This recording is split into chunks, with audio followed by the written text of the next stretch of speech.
Sebelum ceritanya dimulai, silahkan tulis di kolom komentar dari daerah mana saja teman-teman yang menonton cerita ini. Jangan lupa like dan subscribe agar channel ini bisa semakin berkembang dan bisa mempersembahkan cerita yang lebih menarik lagi. Hening yang pekat menyelimuti kamar tidur itu. Udara dingin dari pendingin ruangan terasa menggigit tulang, namun keheningan itulah yang lebih menusuk. Jarum jam di dinding baru saja merayap melewati angka 3, waktu di mana dunia terasa berhenti dan tidur semestinya berada di puncaknya. Namun, bagi Sinta, tidur lelapnya dirobek dengan kasar. Sebuah guncangan di bahunya, bukan guncangan lembut seorang suami yang membangunkan istrinya, melainkan guncangan keras penuh ketidaksabaran. Sinta membuka matanya perlahan, mengumpulkan kesadarannya yang masih berserakan. Di hadapannya berdiri Ilham, suaminya, dengan wajah yang Sinta tidak kenali. Wajah itu keras, dingin, dan tanpa sedikitpun kehangatan yang biasa ia lihat. Di belakang Ilham, berdiri sesosok bayangan yang membuat hawa di ruangan itu terasa semakin dingin. Ibu Tini, ibu mertuanya. Wanita parubaya itu melipat tangan di dada, tatapannya menghunjam Sinta dengan kebencian yang tidak ditutup-tutupi. Pakaian tidurnya yang terbuat dari sutra mahal tampak kontras dengan ekspresi wajahnya yang penuh cemoohan. Sinta duduk di tepi ranjang, rambutnya yang panjang tergerai berantakan. Ia menatap Ilham, mencari jawaban. "Ada apa, Mas? Kenapa membangunkan aku seperti ini?" Suaranya serak, khas orang yang baru bangun tidur. Ilham tidak menjawab. Ia hanya mundur selangkah, memberikan panggung bagi ibunya untuk memulai serangan. "Ada apa katamu?" desis Ibu Tini. Suaranya tajam seperti belati. "Kami sudah tidak tahan lagi denganmu. Selama ini kamu hanya menjadi benalu dalam keluarga ini, benalu dalam bisnis yang susah payah dibangun oleh anakku." Kalimat itu meluncur begitu saja, tanpa peringatan, tanpa basa-basi. Sinta mengerjap, mencoba mencerna tuduhan yang terasa begitu absurd. Benalu? Bukankah ia yang bekerja siang dan malam bersama Ilham, mengurus administrasi, mencari klien, bahkan menyusun strategi pemasaran hingga bisnis mereka menunjukkan grafik keuntungan yang terus menanjak? Laporan bulanan terakhir yang ia susun sendiri menunjukkan laba bersih mereka naik hampir 30%. "Ibu, apa maksud ibu? Bisnis kita sedang baik-baik saja. Keuntungannya bahkan terus meningkat." Sinta mencoba membela diri, suaranya masih pelan, masih berusaha mencari logika di tengah situasi gila ini. Ilham akhirnya angkat bicara, suaranya datar dan tanpa emosi, seolah ia sedang berbicara dengan orang asing. "Itu bukan bisnis kita lagi, Sinta. Itu bisnisku. Mulai malam ini, kerja sama kita berakhir. Aku tidak membutuhkanmu lagi." Setiap kata yang diucapkan Ilham terasa seperti palu godam yang menghantam dada Sinta. Ia menatap wajah suaminya, pria yang telah menemaninya selama 5 tahun terakhir. Pria yang ia kira adalah partner hidupnya. Malam ini, pria itu tampak seperti monster. Ibu Tini tersenyum sinis, senyum kemenangan yang paling menyakitkan. "Tidak becus. Itu kata yang tepat untukmu. Kamu pikir kami tidak tahu kalau keuntungan itu naik karena kerja keras Ilham sendiri? Kamu hanya menumpang nama, duduk manis di kantor seolah-olah mengerti bisnis. Padahal, kamu itu kosong. Tidak punya kemampuan apa-apa." Cacian itu terus mengalir. Setiap katanya dirancang untuk meruntuhkan harga diri Sinta. Sinta hanya diam. Bukan karena ia setuju, bukan karena ia terluka hingga tak bisa berkata-kata. Di dalam dirinya, sesuatu yang selama ini tertidur pulas mulai bangkit. Sebuah ketenangan dingin yang aneh mulai menyebar dari hatinya ke seluruh tubuhnya. Ia menatap kedua orang di hadapannya, bukan lagi sebagai istri atau menantu, melainkan sebagai seorang pengamat yang sedang menyaksikan sebuah pertunjukan drama yang buruk. "Aku sudah bilang dari awal, Ham, wanita ini tidak sepadan denganmu. Keluarga kita adalah keluarga terpandang. Sementara dia, entah dari mana asalnya, tidak punya latar belakang yang jelas. Menikahimu hanya untuk mengincar hartamu." Ibu Tini melanjutkan, seolah sedang membacakan daftar kejahatan Sinta. Ilham mengangguk setuju, otaknya seakan telah dicuci bersih oleh hasutan ibunya. "Ibu benar. Aku sudah membuat kesalahan dengan mempercayaimu. Sekarang, aku mau kamu pergi dari rumah ini. Malam ini juga." Keputusan final itu diucapkan. Dingin, tegas, dan tidak bisa diganggu-gugat. Sinta menarik napas panjang. Ia sudah menduga ini akan terjadi, meski tidak secepat dan sedramatis ini. Selama bertahun-tahun, ia telah menekan siapa dirinya sebenarnya. Mencoba menjadi istri yang sempurna, menantu yang penurut, semua demi menjaga keutuhan rumah tangganya. Ia pikir, cinta bisa mengubah segalanya.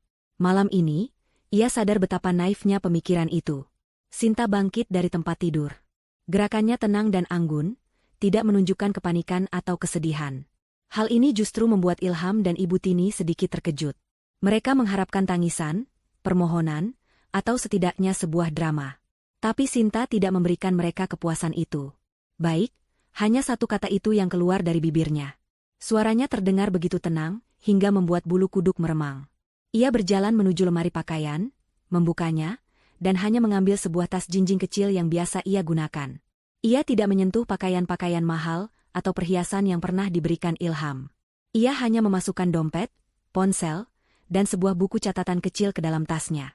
Hanya itu yang kau bawa, cibir Ibu Tini. Baguslah. Memang semua yang ada di rumah ini bukan milikmu. Sinta tidak menanggapi. Ia berjalan melewati mereka menuju pintu kamar. Saat tangannya menyentuh gagang pintu, Ilham menahan lengannya. Tunggu, katanya. Semua fasilitas perusahaan, mobil, kartu kredit, aku akan memblokirnya besok pagi. Jangan harap kamu bisa mendapatkan sepeser pun dariku. Sinta menoleh, menatap tepat di mata Ilham. Untuk pertama kalinya malam itu, Ilham melihat sesuatu yang berbeda di mata Sinta. Bukan lagi tatapan lembut dan penuh cinta, melainkan kilatan dingin yang tajam, seperti baja yang ditempa. Tidak perlu, jawab Sinta singkat. Ia melepaskan cengkraman tangan Ilham dengan satu sentakan ringan dan berjalan keluar dari kamar. Langkahnya mantap menuruni tangga marmer yang dingin. Rumah besar itu terasa asing, seperti bukan lagi tempatnya. Ia tidak menoleh ke belakang. Ia bisa merasakan tatapan penuh kemenangan dari Ilham dan Ibu Tini di punggungnya. Pintu depan yang berat ia buka, dan angin malam yang dingin langsung menyambutnya. Pintu itu kemudian tertutup di belakangnya dengan suara debam yang keras, mengakhiri satu babak dalam hidupnya. Sinta berdiri di halaman depan yang luas, di bawah cahaya rembulan yang pucat. Ia hanya mengenakan piyama satin tipis, namun ia tidak merasakan dingin. Adrenalin dan sesuatu yang lain, sesuatu yang terasa seperti kebebasan, mulai menghangatkan tubuhnya. Ia menatap rumah mewah itu sekali lagi. Rumah yang ia bantu bangun, baik secara harfiah maupun kiasan. Rumah yang menjadi saksi bisu pengorbanan dan kesabarannya. Dan kini, rumah itu telah membuangnya. Air mata tidak membasahi pipinya. Sebaliknya, sebuah senyum tipis yang dingin dan penuh perhitungan terukir di wajahnya. Ia mengeluarkan ponselnya dari dalam tas. Jarinya dengan lincah menari di atas layar, bukan untuk menelepon keluarga atau teman untuk mengadu. Ia membuka kontak rahasia yang tersimpan dengan nama Sandi. Ia menekan tombol panggil. Panggilan itu langsung dijawab pada dering pertama, seolah orang di seberang sana sudah menunggunya. Jemput saya sekarang di lokasi biasa, ujarnya dengan suara tenang namun penuh otoritas, suara yang Ilham dan Ibu Tini tidak akan pernah kenali. Sudah waktunya Ratu kembali ke istananya. Tidak sampai 15 menit kemudian, sebuah sedan hitam lega meluncur tanpa suara dan berhenti tepat di depan Sinta. Mobil itu tidak memiliki merek yang mencolok, namun dari kilaunya yang dalam dan desainnya yang elegan, jelas ini bukan mobil biasa. Kaca filmnya begitu gelap hingga bagian dalamnya sama sekali tidak terlihat, memberikan aura misterius dan eksklusif. Seorang pria berjas rapi keluar dari kursi pengemudi. Wajahnya datar namun sorot matanya menunjukkan rasa hormat yang dalam. Ia membungkuk sedikit sebelum membuka pintu belakang untuk Sinta. "Selamat malam, Nyonya Besar. Kami sudah menunggu perintah Anda," katanya dengan suara yang sopan dan terlatih. Sinta hanya mengangguk kecil dan masuk ke dalam mobil. Interior mobil itu adalah dunia yang sama sekali berbeda dari rumah yang baru saja ia tinggalkan. Aroma kulit asli yang lembut berpadu dengan wangi parfum yang samar dan mahal. Kursinya begitu nyaman, memeluk tubuhnya dengan sempurna. Keheningan di dalam kabin begitu total, meredam semua suara dari dunia luar. Saat mobil mulai bergerak menjauh, Sinta melihat dari jendela belakang, rumah Ilham tampak semakin kecil dan kecil, hingga akhirnya lenyap ditelan kegelapan malam. Ia tidak merasakan secuil pun penyesalan. Yang ada hanyalah kelegaan. Topeng yang selama 5 tahun ia kenakan, topeng istri sederhana yang penurut, akhirnya bisa ia lepaskan. Perjalanan itu tidak memakan waktu lama. Mobil tidak menuju ke rumah orang tua Sinta atau apartemen temannya. Mobil itu melaju menuju jantung kota, ke sebuah distrik paling elit di mana gedung-gedung pencakar langit menjulang seperti permata di tengah malam. Mobil memasuki sebuah jalan pribadi yang tersembunyi, melewati gerbang keamanan berlapis, sebelum akhirnya berhenti di lobi bawah tanah sebuah gedung penthouse yang megah. Pintu mobil dibukakan. Sinta melangkah keluar dan langsung disambut oleh seorang wanita muda yang juga berpenampilan profesional. "Selamat datang kembali, Nyonya Sinta. Semua sudah disiapkan sesuai instruksi siaga Anda, kata wanita itu, yang Sinta kenali sebagai Rina, asisten pribadinya. Mereka memasuki lift pribadi yang langsung membawa mereka ke lantai teratas. Saat pintu lift terbuka, pemandangan yang tersaji begitu menakjubkan. Seluruh dinding luar penthouse itu terbuat dari kaca anti peluru, menyajikan panorama 360 derajat gemerlap lampu kota yang tak ada habisnya. Desain interiornya sangat modern dan minimalis, didominasi warna putih, abu-abu, dan hitam, dengan sentuhan perabotan desainer yang harganya bisa membeli beberapa rumah mewah seperti milik Ilham. Ini adalah dunia Sinta yang sebenarnya. Istana pribadinya yang melayang di atas kota, tempat yang tidak seorang pun dari masa lalunya tahu keberadaannya. Apakah Anda butuh sesuatu, Nyonya? Tanya Rina sambil mengikuti Sinta yang berjalan menuju bar kecil di sudut ruangan. Tolong siapkan air hangat. Dan tablet untuk rapat, jawab Sinta sambil melepaskan piyama satinnya dan menggantinya dengan jubah sutra hitam yang tergantung rapi. Ia merasa perlu membersihkan sisa-sisa kehidupan lamanya. Setelah beberapa menit membersihkan diri, ia kembali ke ruang utama. Rina sudah menunggunya dengan sebuah tablet canggih di tangan. Sinta duduk di sofa kulit berwarna putih gading yang menghadap langsung ke jendela raksasa. Ia menerima tablet dari Rina dan langsung menyalakannya. Layar tablet itu menyala, menampilkan logo sebuah perusahaan, Vespera Capital. Sebuah nama yang tidak dikenal publik secara luas, namun sangat ditakuti dan dihormati di kalangan investor kelas kakap. Vespera Capital adalah kerajaan yang dibangun oleh kakek Sinta, dan kini, Sinta adalah satu-satunya pewaris dan pemimpin tertingginya. Dengan beberapa sentuhan di layar, Sinta membuka sebuah folder rahasia dengan nama sandi, Proyek Kenanga. Di dalamnya, terdapat seluruh data dan analisis mengenai bisnis yang ia jalani bersama Ilham. Bisnis itu, yang dianggap Ilham dan ibunya sebagai milik mereka, ternyata sejak awal didanai sepenuhnya oleh Vespera Capital melalui perusahaan cangkang. Ilham dan kepemilikan saham 5%-nya hanyalah sebuah fasad, sebuah eksperimen. Sinta menggulir layar, melihat laporan keuangan, data transaksi, bahkan rekaman percakapan di kantor yang tidak Ilham sadari. Semuanya terdokumentasi dengan rapi. Ia melihat grafik keuntungan yang ia buat, dan di sebelahnya ada catatan dari tim analisnya yang mengonfirmasi bahwa pertumbuhan bisnis itu murni hasil dari strategi dan jaringan yang Sinta bangun secara diam-diam. Sementara Ilham lebih banyak menghabiskan waktu untuk pertemuan sosial dan pamer kesuksesan. Rasa pahit sempat terasa di ujung lidahnya, bukan karena pengkhianatan Ilham, tetapi karena kebodohannya sendiri yang berharap pria itu bisa melihat nilainya tanpa harus menunjukkan kekuasaannya. Proyek Kenanga resmi dinyatakan gagal total. Parameter kesetiaan dan integritas partner menunjukkan skor 0, kata Sinta pada Rina, suaranya dingin dan final. Rina mengangguk. Instruksi Anda, Nyonya? Sinta menatap layar tablet itu sekali lagi. Di sana terpampang jelas struktur kepemilikan modal perusahaan. Nama Ilham dan Ibu Tini terdaftar sebagai pemilik 5% saham. Sementara sisanya, 95% atau setara dengan dana segar sebesar 95 miliar rupiah, terdaftar atas nama sebuah entitas anonim yang tak terlacak, yang tak lain adalah Vespera Capital. Sinta membuka panel kontrol utama aset tersebut. Jarinya melayang di atas sebuah tombol virtual berwarna merah menyala. Tombol itu bertuliskan, tarik dana likuidasi klausul pelanggaran kepercayaan. Klausul tersebut adalah bagian dari perjanjian investasi awal yang sangat rumit, yang ditandatangani Ilham tanpa membacanya dengan teliti. Klausul itu pada intinya menyatakan bahwa jika terjadi pengkhianatan atau tindakan yang merugikan investor utama, maka seluruh dana investasi dapat ditarik kembali secara sepihak dan seketika, tanpa pemberitahuan. Selama ini, Sinta adalah investor utama itu sendiri, dan malam ini, ia telah dikhianati dan diusir. Klausul itu kini aktif. Tanpa ragu sedikitpun, Sinta menekan tombol merah itu. Sistem meminta konfirmasi biometrik. Sinta menempelkan ibu jarinya ke layar.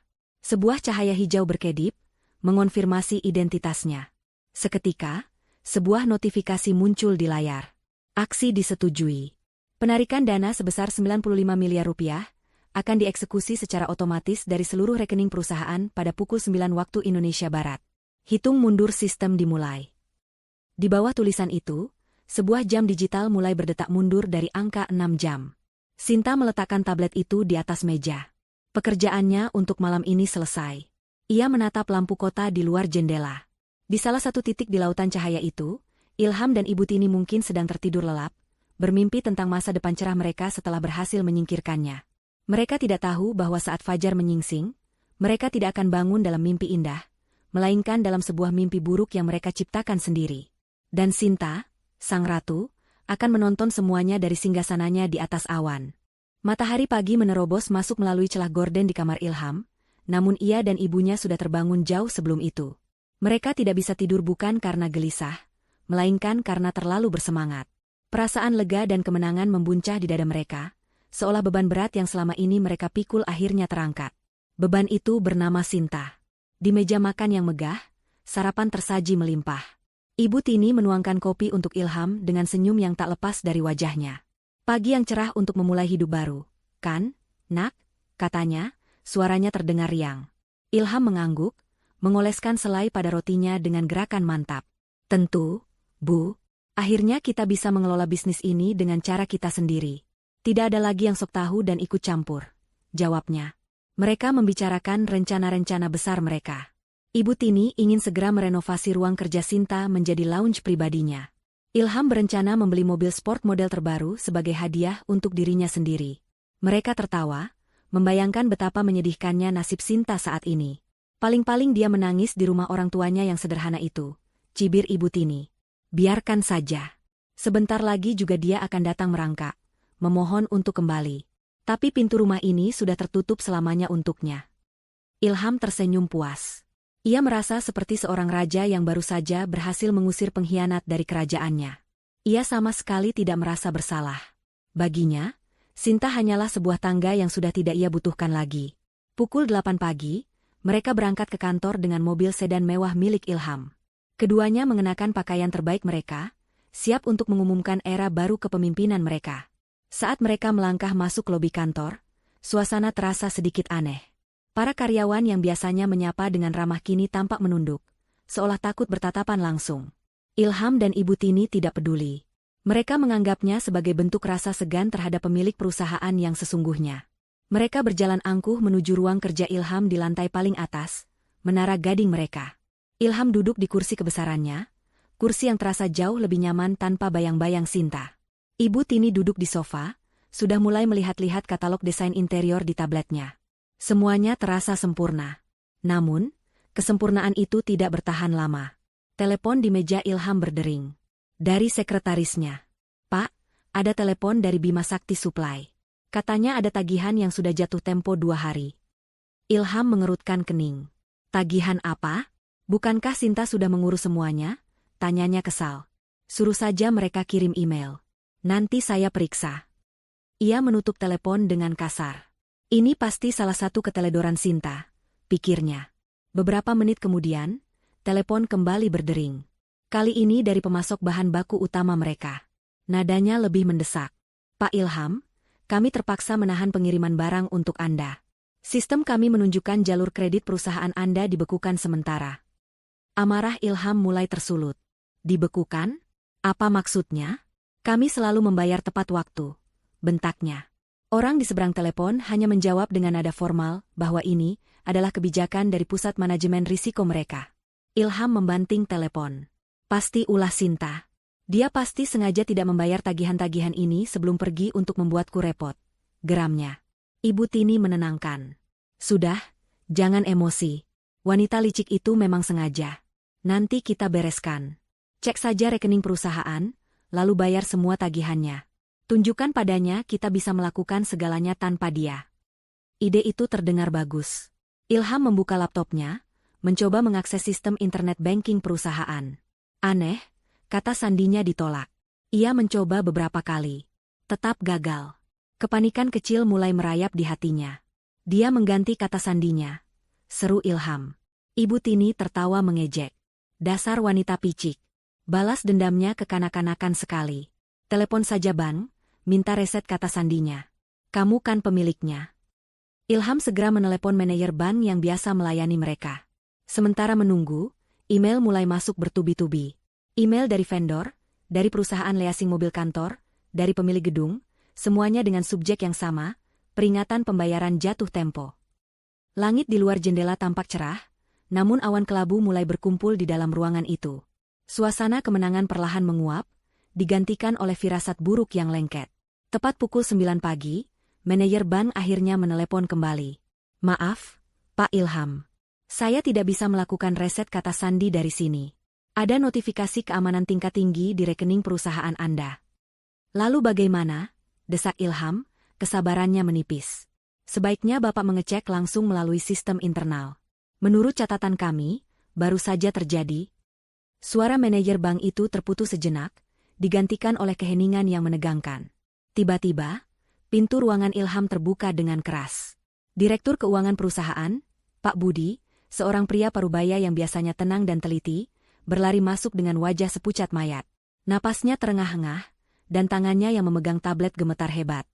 Pak Ilham. Gawat, Pak, katanya dengan suara terbata-bata. Ilham bangkit dari kursinya. Ada apa, Pak Budi? Tenang dulu. Ibu Tini juga berdiri, menatap Pak Budi dengan tatapan tidak suka karena telah mengganggu. Pak Budi tidak bisa tenang. Ia menyodorkan tabletnya ke arah Ilham. Rekening kita, Pak, rekening perusahaan. Ilham merebut tablet itu dari tangan Pak Budi. Matanya membelalak, tidak percaya dengan apa yang ia lihat. Saldo. Angka yang tertera di sana adalah 0 besar. Bukan hanya itu, di bawahnya tertera angka minus yang jumlahnya fantastis. Matanya liar mencari riwayat transaksi terakhir. Di sana, tepat pada pukul 9:01, tercatat satu transaksi keluar. Jumlahnya membuat Ilham merasa lemas. 95 miliar rupiah. Seluruh modal dan keuntungan yang pernah mereka kumpulkan, lenyap dalam 1 detik. Di kolom keterangan transaksi, tertulis 3 kata yang terasa asing namun mengerikan, penarikan klausul pelanggaran kepercayaan. Ini tidak mungkin. Ini pasti kesalahan sistem. Perampokan, teriak Ilham, suaranya melengking karena panik. Ibu Tini merebut tablet itu. Wajahnya yang angkuh langsung berubah pucat pasi. Ia hampir jatuh terduduk jika tidak berpegangan pada meja. Apa ini? Uang kita? Di mana uang kita? Tanyanya lirih. Pak Budi menelan ludah dengan susah payah, mencoba menemukan suaranya. Itu bukan perampokan, Pak, Bu. Dana itu ditarik oleh investor utama kita. Ilham tertawa histeris, tawa orang yang sudah kehilangan akal sehatnya. Investor utama? Investor utama perusahaan ini adalah saya. Keluarga saya. Pak Budi menggelengkan kepalanya dengan pelan, tatapannya penuh kasihan. Bukan, Pak. Selama ini, saya juga baru tahu setelah menggali data perjanjian awal. Ternyata, 95% modal perusahaan kita berasal dari satu entitas investasi anonim. Kita hanya menjalankan operasionalnya. Dan pagi ini, berdasarkan perjanjian yang pernah Bapak tanda tangani, mereka menggunakan hak mereka untuk menarik seluruh dana investasi karena terjadi pelanggaran kepercayaan. Kepala Ilham terasa berputar. Ia mencoba mengingat-ingat perjanjian tebal yang dulu disodorkan oleh Sinta. Ia hanya menandatanganinya tanpa membaca, percaya begitu saja pada penjelasan Sinta bahwa itu hanya formalitas untuk pendanaan. Kepalanya terasa sakit. Semuanya menjadi gelap. Di tengah kepanikannya, sebuah nama melintas di benaknya, nama yang seharusnya menjadi sumber masalahnya, namun kini terasa seperti satu-satunya orang yang mungkin mengerti. Sinta. Apa yang sebenarnya telah ia lakukan? Pertanyaan itu bergema di dalam reruntuhan kerajaannya yang hancur lebur dalam sekejap. Jauh dari kepanikan dan kekacauan yang melanda kantor Ilham, suasana di penthouse Sinta terasa begitu tenang dan terkendali. Aroma kopi segar menguar di udara, berpadu dengan cahaya pagi yang lembut memandikan seluruh ruangan. Sinta duduk di kepala meja rapat yang terbuat dari kaca obsidian, di dalam ruang kerjanya yang lebih mirip pusat komando strategis. Ia tidak lagi mengenakan jubah sutra, melainkan setelan kerja berwarna biru tua yang dirancang khusus untuknya. Rambutnya disanggul rapi, menampakkan leher jenjang dan wajahnya yang kini memancarkan aura ketegasan dan kecerdasan yang luar biasa. Di hadapannya, duduk tim inti Vespra Capital, Rina, asisten pribadinya yang sigap, seorang pria berkacamata bernama Adrian, kepala tim hukumnya, dan seorang wanita parubaya yang tampak tajam bernama Laras, kepala divisi keuangannya. Layar besar di dinding menampilkan data yang mengalir secara real-time. Grafik saham, berita ekonomi global, dan sebuah jendela kecil di sudut yang menampilkan rekaman CCTV tanpa suara dari lobi kantor Ilham. Mereka semua menyaksikan adegan Pak Budi yang berlari panik, diikuti oleh Ilham dan Ibu Tini yang tampak seperti baru saja melihat hantu. Tidak ada yang tersenyum atau menunjukkan ekspresi kemenangan. Bagi mereka, ini bukan drama pribadi, melainkan eksekusi prosedur bisnis. Penarikan dana berhasil dieksekusi tepat waktu. Seluruh aset likuid perusahaan target kini bernilai 0. Mereka secara teknis sudah bangkrut, lapor Laras dengan nada datar, seolah sedang membacakan laporan cuaca. Adrian, sang kepala hukum, melanjutkan. Klausul pelanggaran kepercayaan yang kita aktifkan sepenuhnya sah di mata hukum. Dokumen asli yang ditandatangani oleh Tuan Ilham 5 tahun lalu memberikan kita hak mutlak. Upaya hukum apapun dari pihaknya akan sia-sia. Sinta mengangguk pelan, matanya masih tertuju pada layar. Ia melihat Ilham yang jatuh terduduk di kursinya, memegangi kepalanya. Ada sebersit rasa kasihan yang coba menyusup ke dalam hatinya, namun ia segera menepisnya. Rasa itu adalah kemewahan yang tidak bisa ia miliki saat ini. Ia telah memberikan Ilham kesempatan selama 5 tahun. 5 tahun untuk membuktikan bahwa ia adalah partner yang layak, bukan hanya dalam bisnis, tetapi juga dalam hidup. 5 tahun yang berakhir dengan pengkhianatan dan penghinaan di pukul 3 pagi. Proyek kenanga secara resmi ditutup, kata Sinta, suaranya terdengar jelas dan mantap di seluruh ruangan. Semua data yang terkumpul selama proyek ini akan diarsipkan sebagai studi kasus mengenai kegagalan manajemen akibat arogansi dan kurangnya integritas. Rina mencatat setiap kata yang diucapkan Sinta di tabletnya. Langkah selanjutnya, Nyonya, tanya Rina. Sinta mengalihkan pandangannya dari layar, menatap satu persatu anggota timnya. Mereka telah kehilangan semua uang mereka. Tapi itu belum cukup. Mereka belum belajar apa-apa. Saat ini, mereka hanya merasa menjadi korban perampokan. Mereka harus mengerti konsekuensi dari tindakan mereka. Ia berhenti sejenak, membiarkan kata-katanya meresap. Laras, segera kumpulkan data mengenai seluruh utang perusahaan itu. Utang kepada vendor, bank, leasing, bahkan tunggakan sewa gedung. Saya mau daftar lengkapnya dalam 1 jam. Laras mengangguk tanpa bertanya. Adrian, setelah daftar itu lengkap, siapkan timmu.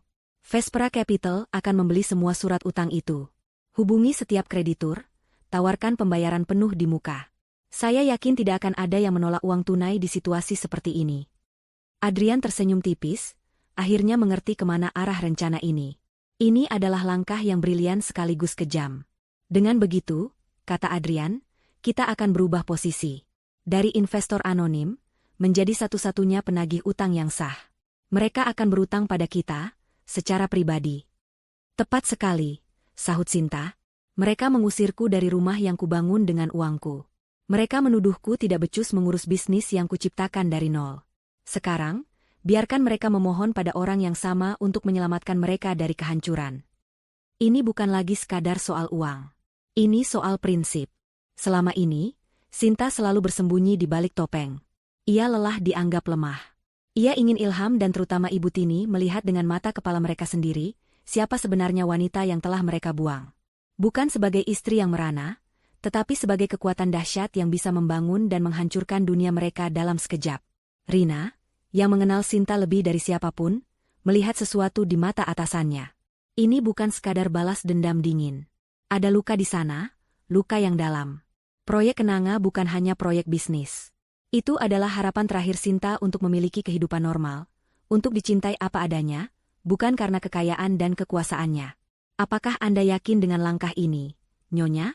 Ini akan sangat personal, bisik Rina saat Adrian dan Lara sibuk dengan panggilan telepon mereka. Sinta menatap Rina, dan untuk sesaat, topeng pemimpin Vespera Capital itu sedikit retak. Justru karena ini personal, Rina, aku harus menyelesaikannya sampai tuntas. Aku tidak bisa membiarkan mereka pergi begitu saja dan menyalahkan investor misterius atas kebodohan mereka. Mereka harus tahu bahwa tangan yang memberi mereka segalanya adalah tangan yang sama yang mengambilnya kembali. Mereka harus tahu namaku. 1 jam berlalu dengan cepat. Laras kembali dengan data yang diminta. Total utang perusahaan Ilham mencapai hampir 15 miliar rupiah. Angka yang mustahil mereka bayar tanpa modal yang kini sudah lenyap. Sinta memberikan persetujuan akhir. Tim Adrian dan Laras langsung bergerak seperti mesin yang diminyaki dengan baik. Panggilan telepon dilakukan, transfer dana dieksekusi, dan perjanjian jual beli utang ditandatangani secara digital. Dalam waktu kurang dari 3 jam, Vespera Capital telah resmi menjadi kreditur tunggal bagi perusahaan Ilham yang sedang sekarat. Sinta bangkit dari kursinya dan berjalan menuju jendela raksasa. Dari ketinggian ini, kantor Ilham hanyalah sebuah titik kecil di antara gedung-gedung lain. Tapi ia tahu, di dalam titik kecil itu, seorang pria dan ibunya sedang berada di puncak keputusasaan. Mereka mungkin sedang menelepon semua orang yang mereka kenal, mencoba mencari pinjaman, mencari jalan keluar. Mereka tidak tahu bahwa semua pintu sudah tertutup. Mereka tidak tahu bahwa satu-satunya jalan yang tersisa akan membawa mereka langsung ke hadapannya. Rina, panggil Sinta tanpa menoleh. Siapkan surat tagihan resmi pertama.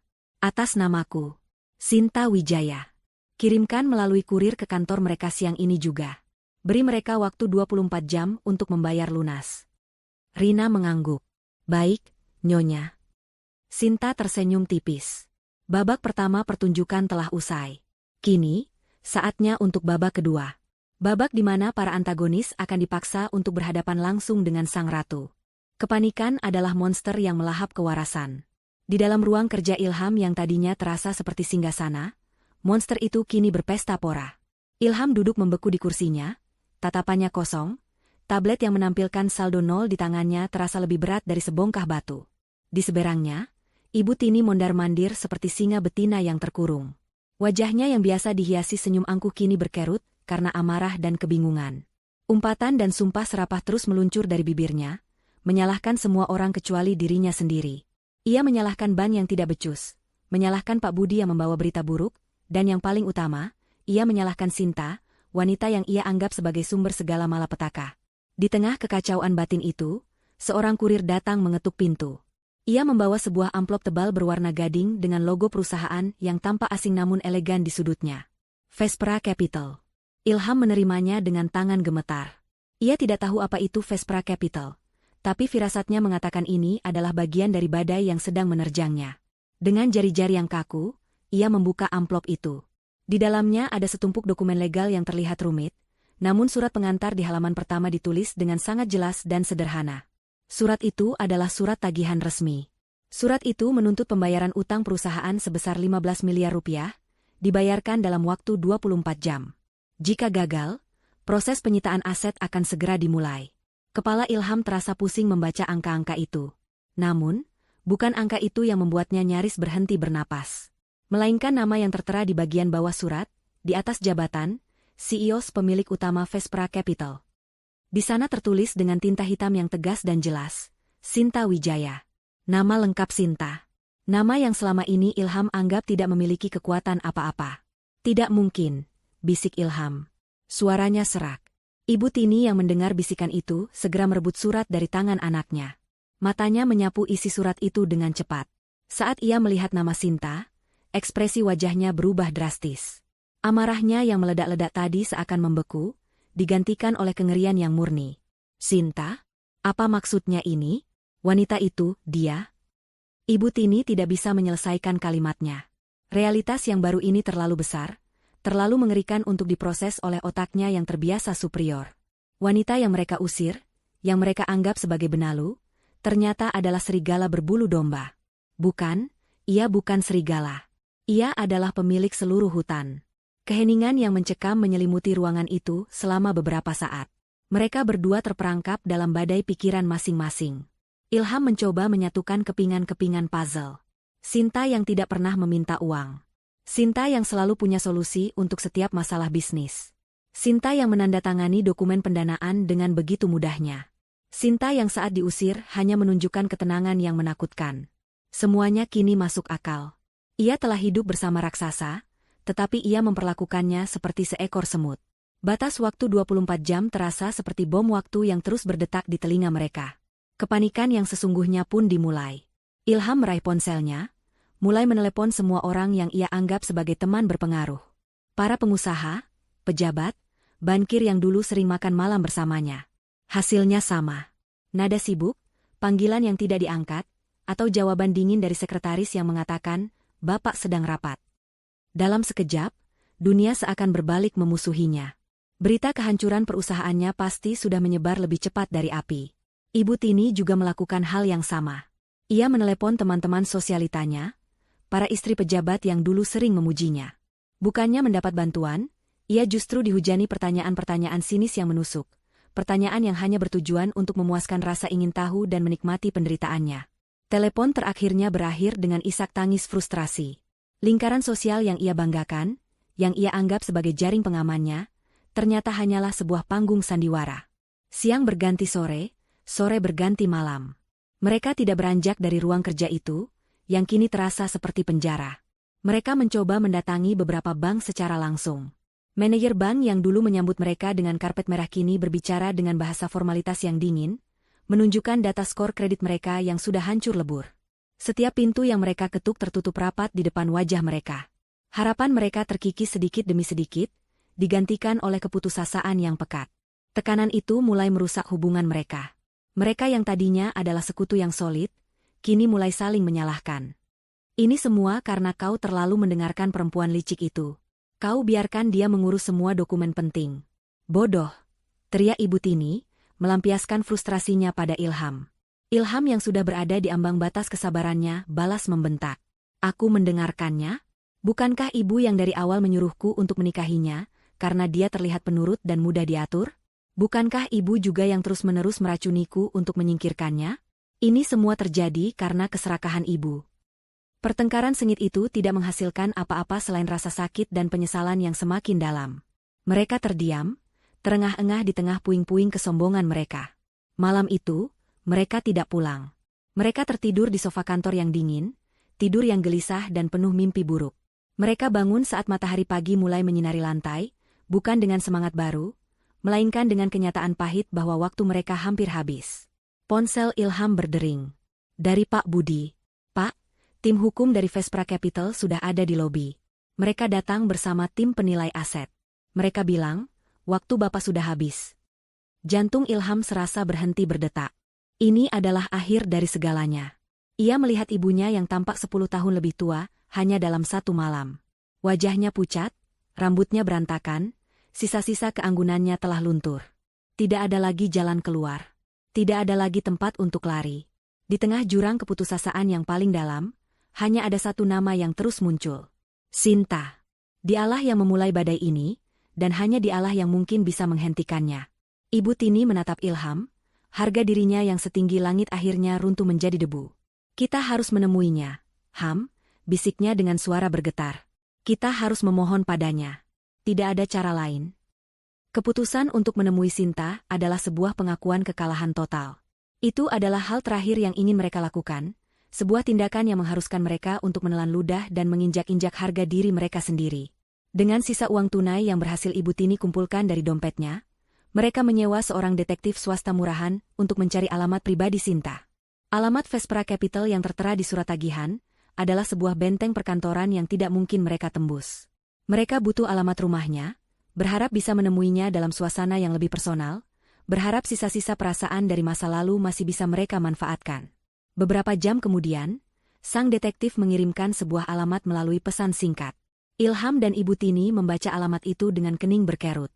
Nama jalan dan nama gedungnya terdengar sangat asing, berada di kawasan paling premium di pusat kota, sebuah area yang bahkan jarang mereka lewati karena tingkat eksklusivitasnya yang luar biasa. Mereka mengira sang detektif salah. Namun, tidak ada pilihan lain selain mencobanya. Mereka memesan taksi online, karena mobil Ilham sudah ditarik oleh perusahaan leasing pagi itu. Perjalanan menuju alamat itu terasa seperti perjalanan menuju tiang gantungan. Setiap meter yang mereka tempuh, rasa gugup dan malu semakin mencekik. Taksi itu akhirnya berhenti di depan sebuah gedung pencakar langit yang menjulang anggun. Fasadnya terbuat dari kaca dan baja berkilauan, dengan desain arsitektur yang canggih dan futuristik. Sebuah lobi pribadi yang dijaga ketat terlihat di balik gerbang besi tempa yang artistik. Ini bukan gedung apartemen biasa.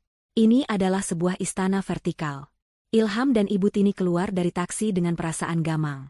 Mereka menatap gedung itu dengan mulut sedikit terbuka. Rumah Ilham yang selama ini mereka banggakan, kini terlihat seperti gubuk jika dibandingkan dengan kemegahan ini. Apa benar ini tempatnya? Bisik Ibu Tini, suaranya penuh keraguan. Ilham hanya bisa menelan ludah, menunjukkan pesan dari detektif kepada penjaga keamanan di pos depan. Penjaga keamanan itu, seorang pria tegap dengan seragam sempurna dan alat komunikasi di telinganya, menatap mereka dari atas ke bawah. Penampilan mereka yang kusut dan wajah mereka yang penuh tekanan jelas, tidak sesuai dengan profil penghuni atau tamu di tempat itu. Ada perlu apa dengan Nyonya Sinta Wijaya? Tanya penjaga itu dengan nada formal, tanpa sedikit pun keramahan. Kami keluarganya, jawab Ilham terbata-bata. Kata, keluarga, terasa begitu aneh dan palsu di bibirnya sendiri. Penjaga itu mengangkat alisnya sedikit, lalu berbicara melalui alat komunikasinya dengan suara pelan. Setelah beberapa saat, ia kembali menatap mereka. Mohon maaf, Nyonya Sinta sedang sangat sibuk dan tidak bisa diganggu. Tidak ada jadwal pertemuan atas nama Anda. Penolakan itu terasa seperti tamparan. Tolonglah, Pak. Ini sangat penting. Ini masalah hidup dan mati. Ilham memohon, rasa putus asa membuatnya lupa akan rasa malu. Ibu Tini, untuk pertama kalinya seumur hidupnya, ikut memelas. Bilang padanya, ini Ilham dan ibunya. Tolong, Nak. Penjaga itu tampak tidak tergerak. Prosedur adalah prosedur. Anda bisa menunggu, tapi saya tidak bisa menjanjikan apa-apa, katanya dengan nada final, lalu kembali ke posnya, mengabaikan mereka. Terpaksa, Ilham dan Ibu Tini menunggu di luar gerbang. Mereka berdiri di trotoar, di bawah terik matahari siang yang menyengat. Keringat membasahi pakaian mereka yang sudah lepek. Beberapa mobil mewah keluar masuk gerbang, penumpangnya melirik mereka dengan tatapan aneh. Setiap lirikan terasa seperti jarum yang menusuk sisa-sisa harga diri mereka. 1 jam berlalu. 2 jam. Penghinaan ini terasa lebih menyakitkan daripada kehilangan uang. Akhirnya, saat mereka hampir menyerah, alat komunikasi penjaga itu berbunyi. Ia berjalan menghampiri mereka. Nyonya Sinta bersedia menemui Anda. Ikut saya. Sedikit harapan muncul di hati mereka. Mereka mengikuti penjaga itu melewati gerbang, melintasi taman kecil yang sangat rawat, dan masuk ke lobi utama. Lobi itu lebih mirip lobi hotel bintang 7. Mereka tidak disuruh menunggu di sofa yang nyaman. Mereka langsung digiring menuju lift pribadi di sudut ruangan. Penjaga itu menempelkan kartu akses, menekan tombol lantai teratas, dan membiarkan mereka masuk berdua. Pintu lift tertutup. Di dalam kotak cermin itu, mereka bisa melihat pantulan diri mereka yang menyedihkan. Lift meluncur ke atas dengan kecepatan tinggi tanpa suara. Saat pintu terbuka, mereka disambut oleh Rina, asisten pribadi Sinta. Wajah Rina datar dan profesional. Silakan lewat sini, katanya singkat. Ia tidak membawa mereka ke ruang keluarga atau ruang tamu. Ia membawa mereka menyusuri koridor panjang berlantai marmer, dan membuka sebuah pintu menuju ruang rapat. Ruangan itu dingin dan impersonal. Sebuah meja panjang dari kaca hitam mendominasi ruangan, dikelilingi oleh kursi-kursi kantor yang tampak tidak nyaman. Salah satu dindingnya adalah kaca raksasa yang menyajikan pemandangan kota dari ketinggian yang memusingkan, seolah ingin menunjukkan betapa kecilnya mereka. Rina menyuruh mereka duduk, lalu pergi tanpa menawarkan minuman atau basa-basi lainnya. Mereka duduk dalam keheningan yang canggung, tidak berani menyentuh apapun. Mereka menunggu. 5 menit, 10 menit, 30 menit. Sinta sengaja membuat mereka menunggu, membiarkan rasa cemas dan teror meresap ke dalam tulang mereka. Akhirnya, pintu di ujung ruangan terbuka. Sinta masuk. Ia tidak sendirian. Di sisinya berjalan Adrian, kepala tim hukumnya, membawa sebuah map tebal. Sinta mengenakan setelan celana berwarna krem yang membuatnya tampak berkuasa dan tak tersentuh. Wajahnya tenang, tanpa ekspresi. Ia berjalan ke sisi lain meja dan duduk, bahkan tanpa melirik mereka. Ilham dan Ibu Tini sontak berdiri. Mulut Ilham terbuka, mencoba merangkai kata. Sinta, ini aku, suamimu. Ibu Tini juga mencoba. Nak Sinta, Ibu minta maaf. Sinta mengangkat tangannya sedikit, sebuah gerakan kecil namun cukup untuk membungkam mereka berdua seketika. Ia tidak mau mendengar sandiwara mereka. Matanya yang dingin akhirnya menatap mereka, tatapan yang menusuk dan menilai, seolah mereka adalah spesimen di bawah mikroskop. Tanpa mengubah ekspresinya, Sinta mendorong map tebal yang dibawa Adrian ke tengah meja, menggesernya hingga berhenti tepat di depan Ilham. Selamat siang, katanya, suaranya jernih dan dingin, memecah keheningan di ruangan itu. Perkenalkan, saya Sinta Wijaya, pemilik Vespra Capital, investor utama. Ia berhenti sejenak, menatap tepat ke mata Ilham, lalu ke mata Ibu Tini, memastikan mereka memahami setiap kata berikutnya. Dan kini, pemilik tunggal seluruh utang kalian. Kata-kata Sinta menggantung di udara yang dingin, lebih tajam dari pecahan kaca. Setiap suku katanya merobohkan sisa-sisa harapan yang coba dibangun oleh Ilham dan Ibu Tini. Pemilik tunggal seluruh utang kalian. Kalimat itu bukan lagi sekadar ancaman, melainkan sebuah pernyataan status, sebuah proklamasi kekuasaan absolut. Dunia Ilham yang sudah retak kini hancur berkeping-keping.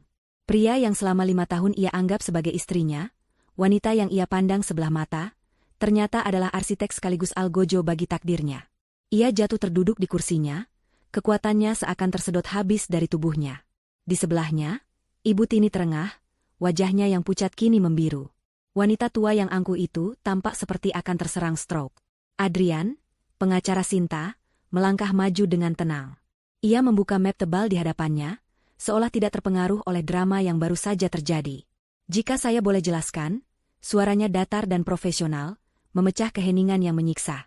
Selama 5 tahun terakhir, Vespra Capital telah menyuntikkan dana sebesar 95 miliar rupiah sebagai modal investasi. Namun, audit kami menemukan adanya penyelewengan dana yang signifikan. Adrian mengeluarkan beberapa lembar dokumen. Ini adalah laporan kartu kredit perusahaan yang digunakan untuk perjalanan liburan pribadi Ibu Tini ke Eropa.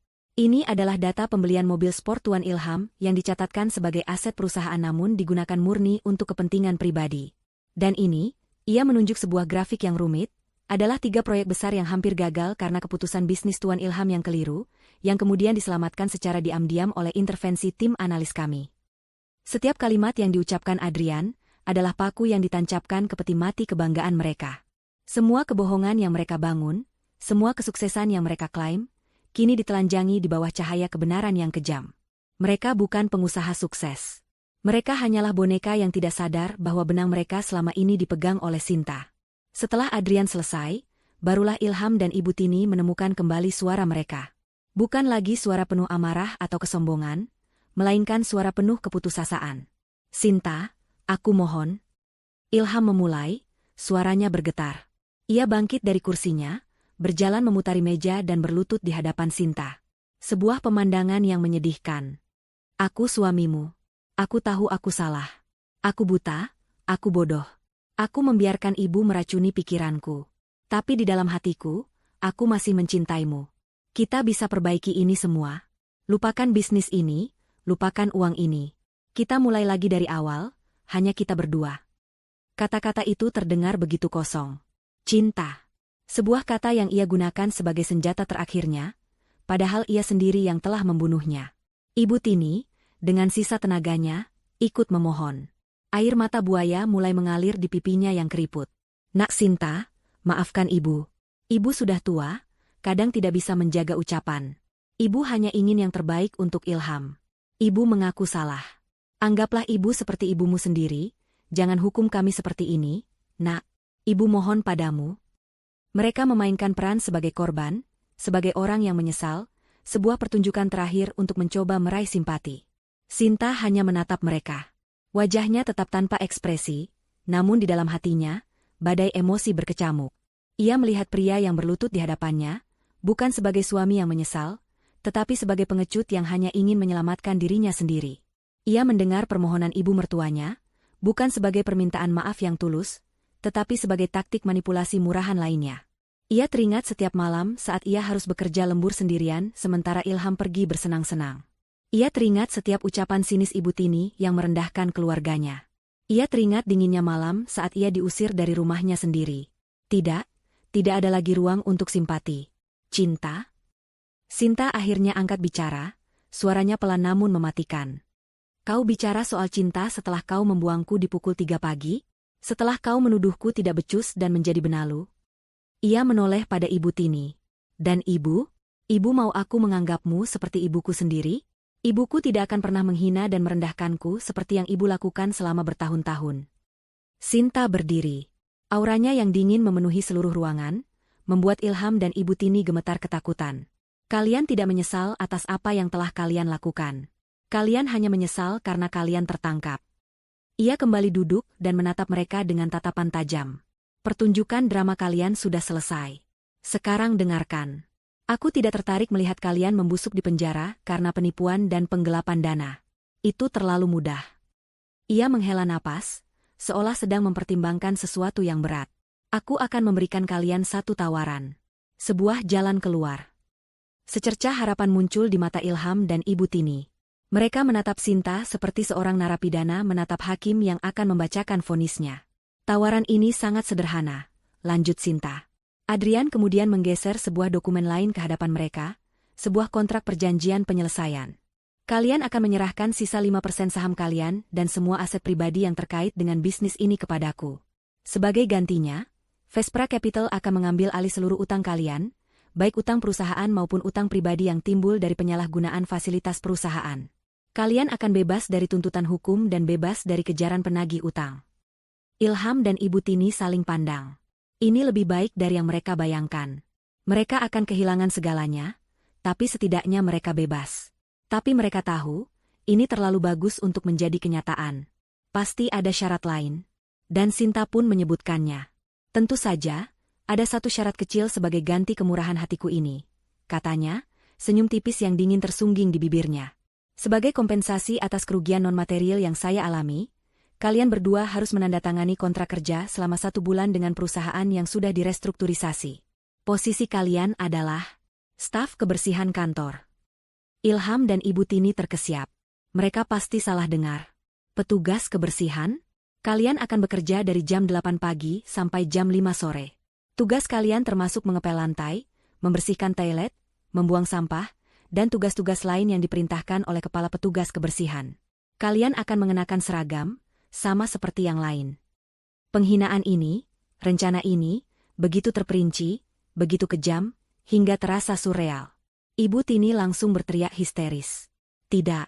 Aku lebih baik mati daripada harus membersihkan toilet. Ilham menatap Sinta dengan ngeri. Sinta, jangan lakukan ini. Ini lebih buruk dari penjara. Kau membunuh kami perlahan-lahan. Sinta hanya mengangkat bahu. Pilihan ada di tangan kalian, katanya dengan tenang. Di satu sisi, ada kebebasan setelah 1 bulan penghinaan. Di sisi lain, ada tuntutan hukum berlapis yang bisa membuat kalian mendekam di penjara selama bertahun-tahun dan utang yang akan menghantui kalian seumur hidup. Ia menunjuk jam dinding yang mewah. Pengacaraku akan mengirimkan surat cerai kepadamu besok pagi, Ilham. Dan tentang tawaran ini, kalian punya waktu 1 jam untuk memutuskan. Setelah itu, tawaran ini hangus dan tim hukumku akan memulai proses litigasi. Dengan kata-kata itu, Sinta dan Adrian bangkit dan meninggalkan ruangan, membiarkan Ilham dan Ibu Tini terkurung bersama pilihan mereka yang mustahil. 1 jam di dalam ruang rapat yang dingin itu terasa seperti seumur hidup. Ilham dan Ibu Tini dihadapkan pada 2 jurang yang sama-sama dalam, jurang kehancuran finansial dan hukum, atau jurang kehancuran harga diri. Tidak ada jalan yang baik. Yang ada hanyalah pilihan antara akhir yang cepat atau kematian yang lambat dan menyakitkan. Pada menit ke-59, dengan tangan yang lebih gemetar daripada daun kering yang ditiup angin, Ilham mengambil pena. Ia menandatangani kontrak itu. Diikuti oleh ibunya, yang menandatanganinya dengan air mata amarah dan kekalahan yang membasahi pipi. Mereka telah memilih penghinaan. Keesokan paginya, mimpi buruk mereka dimulai. Mereka datang ke gedung kantor yang dulu menjadi simbol kekuasaan mereka, namun kali ini mereka masuk melalui pintu karyawan di belakang.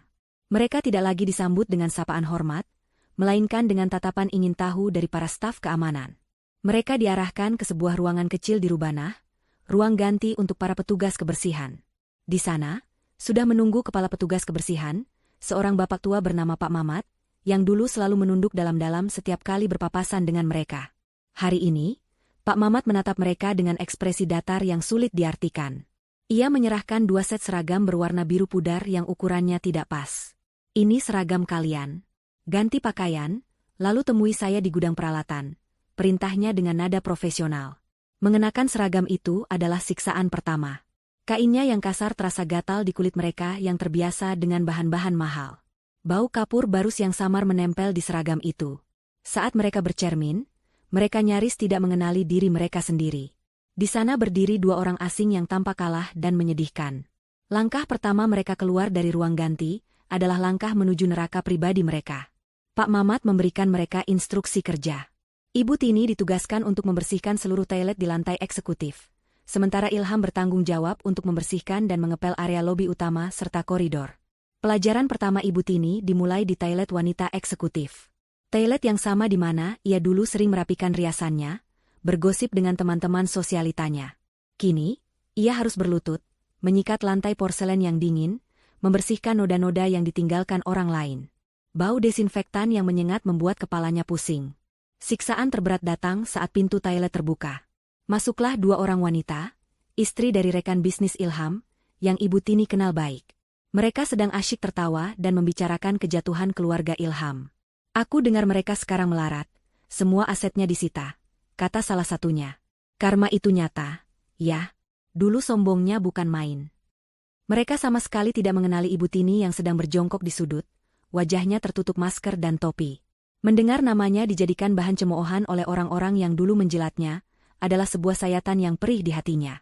Sementara itu, di lobi, Ilham sedang berjuang dengan mesin pemoles lantai. Mesin itu berat dan sulit dikendalikan. Keringat membanjiri pelipisnya. Para karyawan yang dulu takut padanya kini melewatinya begitu saja. Beberapa menatapnya dengan kasihan, yang lain dengan tatapan puas. Tapi yang terburuk adalah mereka yang mengabaikannya sepenuhnya. Seolah-olah ia tidak terlihat, seolah-olah ia hanyalah bagian dari perabot kantor. Ia bukan lagi Pak Ilham sang direktur. Ia hanyalah petugas kebersihan. Di tengah pekerjaannya, ia melihat manajemen baru perusahaan. Tim profesional dari Vespra Capital, dipimpin oleh Adrian, berjalan melintasi lobi yang berkilauan hasil keringatnya. Mereka berjalan dengan langkah percaya diri, mendiskusikan strategi dan angka-angka miliaran rupiah. Mereka adalah cerminan dari dirinya yang dulu, dan kontras itu terasa begitu menyakitkan. Sinta sesekali datang ke kantor. Ia tidak pernah berbicara atau bahkan melirik mereka. Ia berjalan melewati Ilham yang sedang mengepel seolah ia hanya angin. Ia masuk ke toilet saat Ibu Tini sedang membersihkan wastafel, mencuci tangannya, dan pergi tanpa sepatah kata pun. Sikapnya yang menganggap mereka tidak ada jauh lebih menghancurkan daripada makian atau amarah. Itu adalah sebuah pernyataan yang jelas, kalian sudah tidak penting lagi. Kalian sudah dihapus dari hidupku. Hari-hari berlalu seperti itu. Satu siksaan penghinaan yang diulang-ulang. Tubuh mereka yang tidak terbiasa kerja fisik terasa sakit semua. Tapi rasa sakit di jiwa mereka jauh lebih parah. Setiap lantai yang mereka pel, setiap toilet yang mereka bersihkan, adalah cara Sinta untuk memaksa mereka mengepel lantai kebanggaan dan menyikat bersih kesombongan mereka. Puncak dari pelajaran pertama mereka terjadi di minggu kedua. Siang itu, mereka sedang beristirahat di pantry karyawan yang sempit, makan nasi bungkus dengan lauk seadanya. Seorang kurir meletakkan setumpuk majalah baru untuk ditaruh di meja resepsionis. Tumpukan itu diletakkan di meja pantry untuk sementara. Karena bosan, Ibu Tini iseng mengambil satu majalah paling atas. Itu adalah majalah bisnis paling bergengsi di negeri ini. Jantungnya serasa berhenti berdetak. Di sampul majalah itu, terpampang foto Sinta. Bukan Sinta yang ia kenal dengan daster rumahnya. Ini adalah Sinta Wijaya. Ia tampak begitu cantik, kuat, dan berkuasa, dengan senyum tipis yang penuh percaya diri. Di bawah fotonya, tercetak judul besar dengan huruf emas, Sinta Wijaya, sang jenius di balik Vespra Capital, mengubah krisis menjadi kerajaan bisnis miliaran. Tangan Ibu Tini gemetar hebat. Majalah itu jatuh dari genggamannya. Matanya membelalak, napasnya tersengal, dan semua kekuatan seakan meninggalkan tubuhnya. Dunia di sekelilingnya menjadi hitam. Ia pun jatuh pingsan di lantai pantry yang kotor. 1 bulan terasa seperti 1 dekade di neraka. Saat hari terakhir kontrak kerja mereka selesai, tidak ada upacara perpisahan atau ucapan terima kasih. Mereka hanya diminta untuk mengembalikan seragam mereka yang lusuh, dan kemudian pintu belakang kantor itu tertutup bagi mereka untuk selamanya. Mereka resmi bebas. Namun, kebebasan macam apa yang menanti seseorang yang tidak memiliki apa-apa selain pakaian yang melekat di badan dan jiwa yang sudah hancur lebur? Mereka melangkah keluar dari gang belakang kantor itu ke jalanan kota yang sibuk. Namun mereka merasa lebih terasing dan tersesat daripada sebelumnya. Mereka bukan lagi bagian dari dunia yang gemerlap itu. Dengan sisa-sisa perhiasan yang berhasil disembunyikan Ibu Tini, mereka berhasil menyewa sebuah kamar kontrakan sempit di sebuah pemukiman padat penduduk. Tempat itu adalah antitesis dari semua yang pernah mereka kenal. Dindingnya lembab dan berjamur, catnya mengelupas di sana-sini. Bau comberan dari got di depan rumah menusuk hidung setiap saat. Suara bising dari tetangga yang bertengkar, tangisan bayi, dan deru motor yang lewat seakan tidak pernah berhenti. Setiap pagi, Ibu Tini terbangun bukan karena alarm atau sinar matahari yang lembut, melainkan karena suara pedagang keliling yang berteriak melalui pengeras suara. Bagi wanita yang pernah sarapan diiringi alunan musik klasik, ini adalah sebuah siksaan audio yang tak berkesudahan. Ganjaran yang sesungguhnya bagi mereka bukanlah kemiskinan materi, melainkan kematian sosial. Ibu Tini, yang seluruh hidup dan harga dirinya dibangun di atas status dan pandangan orang lain, kini menjadi hantu. Suatu hari, saat berbelanja di pasar becek dengan pakaian termurahnya, ia tidak sengaja berpapasan dengan salah satu teman arisannya yang paling akrab. Wanita itu, yang mengenakan perhiasan berkilauan, menatap Ibu Tini dari ujung kepala sampai ujung kaki dengan tatapan jijik. Ia tidak menyapa. Ia hanya berbisik kepada temannya di sebelahnya, lalu tertawa kecil dan berjalan melewatinya seolah Ibu Tini adalah tumpukan sampah. Saat itulah Ibu Tini sadar. Ia tidak hanya kehilangan uangnya, ia telah kehilangan wajahnya. Ia menjadi tak kasat mata bagi dunia yang pernah memujanya. Bagi Ilham, ganjarannya datang dalam bentuk lain. Ego dan kesombongannya sebagai seorang pria dan pengusaha sukses diremukan setiap hari. Ia mencoba mencari pekerjaan. Namun, namanya sudah menjadi legenda buruk di dunia bisnis. Kisah tentang direktur arogan yang perusahaannya bangkrut dalam 24 jam, telah menjadi studi kasus di banyak forum bisnis online. Tidak ada perusahaan yang mau mengambil risiko mempekerjakannya. Ijazah dan pengalamannya kini tidak ada harganya. Terpaksa, untuk bertahan hidup, ia harus mengambil pekerjaan apapun yang bisa ia dapatkan. Ia menjadi kuli bangunan, mengangkat semen di bawah terik matahari. Ia menjadi tukang parkir di sebuah restoran, membukakan pintu mobil untuk orang-orang yang dulu setara dengannya. Setiap hari adalah pengingat akan seberapa jauh ia telah jatuh. Namun, hukuman terberat bagi mereka bukanlah semua itu. Hukuman yang paling menyiksa adalah penyesalan yang datang di saat hening. Di dalam kamar kontrakan mereka yang pengap, saat malam tiba, mereka seringkali hanya duduk terdiam, terperangkap dalam ingatan mereka sendiri. Kini, saat semua kemewahan telah lenyap, mereka justru bisa melihat dengan lebih jelas. Ilham mulai teringat hal-hal kecil tentang Sinta yang dulu ia abaikan. Caranya membuatkan kopi di pagi hari tanpa pernah diminta. Caranya tersenyum saat ia berhasil menyelesaikan sebuah presentasi sulit. Kesabarannya saat mendengarkan keluhan Ilham tentang pekerjaan, padahal beban kerja Sinta jauh lebih berat. Ia baru sadar, Sinta bukan hanya partner bisnis yang brilian, ia adalah partner hidup yang tulus, yang ia sia-siakan dengan kebodohannya sendiri. Ibu Tini juga dihantui oleh kenangan. Ia teringat saat Sinta dengan sabar merawatnya ketika ia sakit, memasakkan bubur dan memastikan ia minum obat, meskipun beberapa jam sebelumnya Ibu Tini baru saja memakinya. Ia teringat hadiah ulang tahun yang selalu Sinta berikan, hadiah yang dipilih dengan penuh perhatian, yang selalu ia terima dengan komentar sinis. Wanita yang ia anggap benalu itu ternyata adalah satu-satunya orang, selain anaknya, yang tulus peduli padanya. Kesadaran ini datang terlambat, seperti fajar yang baru terbit di tengah badai. Kesadaran ini tidak membawa pencerahan, melainkan rasa sakit yang abadi.